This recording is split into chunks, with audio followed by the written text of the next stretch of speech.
சென்னை பல்லாவரத்தில் reels video எடுப்பதற்காக 17 வயது சிறுவன் இயக்கிய KTM பைக் விபத்தில் சிக்கி ஒரு பள்ளி மாணவன் பரிதாபமாக உயிரிழந்திருக்கிறார். கூடுதல் விவரங்களை கேட்டு பெறலாம். எமது செய்தியாளர் பவித்ரகுமார் இணைகிறார். வணக்கம் பவித்ரகுமார், இந்த விபத்து எப்படி ஏற்பட்டது? உயிரிழந்த பள்ளி சிறுவன் யார்? அதே நேரத்தில் இந்த வாகனத்தை இயக்கிய சிறுவனுடைய உடல்நிலை எப்படி இருக்கிறது? விவரங்களை பதிவு பண்ணுங்க. வணக்கம். அதாவது இந்த சென்னை பல்லாவரம் சந்தை சாலையில் இந்த ரீல்ஸ் எடுக்கும்படி KTM பைக்கில் அதிவேகமாக சென்ற இந்த 17 வயது சிறுவன் இந்த எதிரே வந்த பைக்குடன் நேருக்கு நேர் மோதி விபத்தில் சிக்கியதில் அந்த சிறுவன் பரிதாபமாக இருந்தார். வார சந்தை தவிர்த்து மற்ற நாட்களில் பல்லாவரம் சந்தை சாலையில் இளைஞர்கள் அதிவேகத்தில் இந்த பந்தயம் போடுவதும் ரீல்ஸ் எடுப்பதும் தொடர்ந்து நடைபெற்று வருவதாக அந்த சாலையை பயன்படுத்தும் பொதுமக்கள் போக்குவரத்து போலீசாரும் பலமுறை புகார் தெரிவித்திருந்தனர். ஆனாலும் எந்த நடவடிக்கையும் எடுக்கப்படவில்லை என குற்றச்சாட்டு இருந்துள்ளது.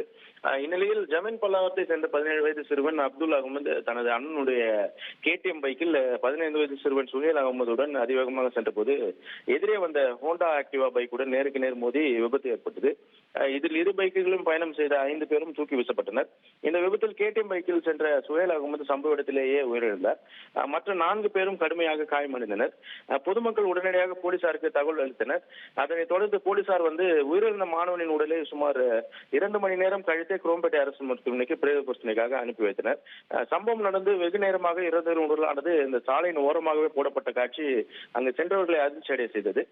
காயமடைந்த 4 பேரும் முதலில் தாம்பரம் அரசு மருத்துவமனையில் சிகிச்சை பெற்று பின்னர் தீவிர சிகிச்சைக்காக சென்னை ராஜீவ்காந்தி அரசு மருத்துவமனைக்கு மாற்றப்பட்டனர். முதற்கட்ட விசாரணையில் ஆக்டிவா பைக்கில் பயணம் செய்த 3வரும் மேற்கு வங்க மாநிலத்தை சேர்ந்த முகர்ஜி, அங்கித் ராஜன் மற்றும் டெல்லியை சேர்ந்த சர்மா என தெரிய வந்துள்ளது. இவர்கள் விமான நிலையம் அருகே உள்ள தனியார் ஹோட்டலில் சமையலர்களாக பணியாற்றி வருகின்றனர். பணி முடிந்து பல்லாவரத்தில் தங்கியிருந்த விடுதிக்கு திரும்பிக் கொண்டிருந்த போது இந்த விபத்து ஏற்பட்டுள்ளது.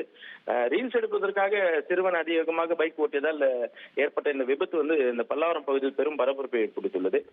இனிமேலும் அந்த பல்லாவரம் சாலையில் ரீல்ஸ் எடுப்பது, பந்தயம் போடுவது, அதிவேகமான பைக் பந்தயம் போன்றவற்றை கடுமையாக தடுக்க போக்குவரத்து போலீசாரும் சட்டம் ஒழுங்கு போலீசாரும் நடவடிக்கை எடுக்க வேண்டும் என பொதுமக்கள் வலியுறுத்தி வருகின்றனர். நன்றி பவித்ரகுமார், உங்களுடைய தகவல்களுக்கு.